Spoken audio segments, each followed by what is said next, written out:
Ragnarok, Part 1. The signs before the end. Every religion has its end of the world, but only the Norse gave their gods an ending. The Bang that the gods themselves could read in advance. Ragnarok was never a surprise attack. It is a prophecy, spoken to Odin by a dead woman, raised against her will from her grave. She told him everything, how the world will freeze, how his son will die first, how the wolf will devour him. Word for word, like a script that cannot be rewritten.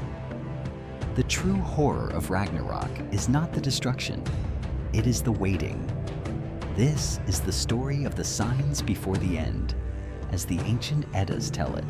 It begins with nightmares. Baldur, the shining son of Odin, dreams of his own death. And so Odin saddles Sleipnir, his eight-legged horse, and rides down into the realm of the dead. There, near the eastern gate of Hel's realm, lies the grave of a Volva, a seeress, long dead. Odin chants the old magic over the mound and pulls her up from the earth. She is furious. "Snow fell on me," she says. "Rain beat on me. Dew soaked my bones. I have been dead a long time." But Odin forces the question, and the dead woman answers. In the Voluspa, the prophecy of the seeress, she unrolls the entire future before him.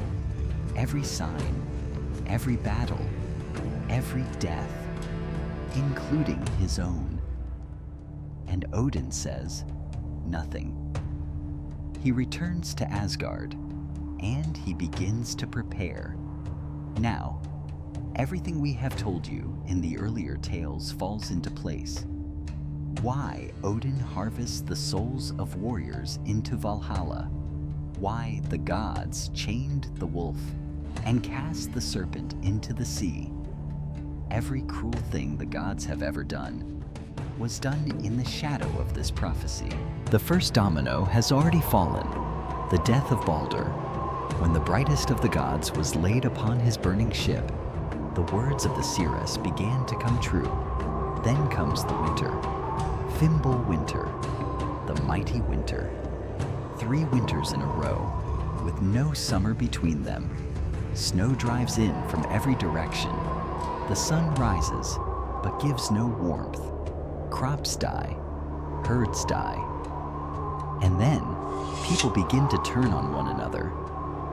The Voluspa describes it in some of the coldest lines in all of ancient poetry. Brothers will fight and kill each other. An axe age, a sword age, shields are split. A wind age, a wolf age, before the world falls. Notice what the prophecy is saying. The end of the world does not begin with monsters. It begins with the collapse of human decency. Then, the sky itself is hunted down.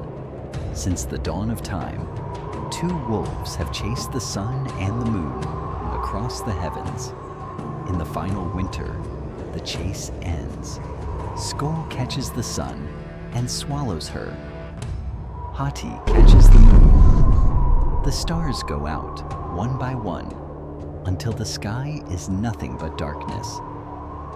And in that darkness, 3 roosters crow. 1 in the forest of the giants, 1 over Valhalla, 1 deep in the halls of the dead. The world tree, Yggdrasil, shudders from root to crown, and everything that was ever bound begins to break. Deep beneath the earth, the venom drips one last time onto Loki's face. The ground convulses, and the bonds that held him for an age snap. The trickster stands, and he smiles. Far away, the magic ribbon Gleipnir tears apart, and Fenrir the wolf is free. Grown so vast, scrapes the earth, and the copper one presses against the sky. In the deep ocean, Jormungandr, the world serpent, finally releases its own tail. It rises, and the seas surge over every shore. And riding that flood comes a ship. Naglfar, a ship built from the untrimmed fingernails of the dead. At its head stands Loki, steering the armies of the dead toward the gods who were once his family. On the walls of Asgard, Heimdall the watchman sees them coming.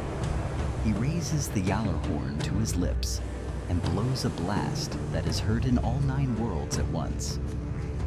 The gods wake. Odin rides one final time to the well of Mimir and whispers with the ancient head that keeps all wisdom. And the Einherjar. Every warrior harvested into Valhalla across all the ages, pour out through its 540 doors and march to the plain called Vigrid. The army that Odin spent an eternity collecting finally learns what it was collected for. And here is where the myth may touch real history. In the year 536, a massive volcanic eruption veiled the sun across the northern world. The tree rings still show it. For several years, the summers simply failed. In Scandinavia, harvest after harvest died in the fields. And archaeologists estimate that in some regions, up to half the population perished. Many researchers now believe that the memory of those sunless, starving years survived in legend. As the Fimbulwinter, the Norse end of the world may be something their ancestors actually lived through. A winter that would not end, retold around fires for 300 years, until it froze into prophecy. And one small detail of the prophecy shaped daily life for centuries. Because the death ship Naglfar is built from the nails of the dead, old custom demanded that the dead be buried with their nails carefully trimmed, so as not to hand the enemy their shipbuilding timber. Even today, Norwegians still use the word Ragnarok for total chaos. The end of the world never quite left the language. The armies are gathered. The sun is gone. The horn has sounded through the worlds. Odin rides out at the head of the Einherjar, in a golden helmet, carrying the spear Gungnir, the same spear he once hung himself upon the world tree to master. He rides straight toward the open jaws of Fenrir. He has known exactly how this battle ends, since the dead woman told him. He rides anyway. Next time, Ragnarok, Part 2, the death of the gods. Who kills whom? Who survives? And the strange, quiet hope hiding at the very end of the Norse apocalypse. Subscribe. The end of the world is 1 week away. And if you want the old sagas to carry you into sleep tonight, the Sleep Sagas playlist is waiting on your screen. Until then, I'll see you by the next fire.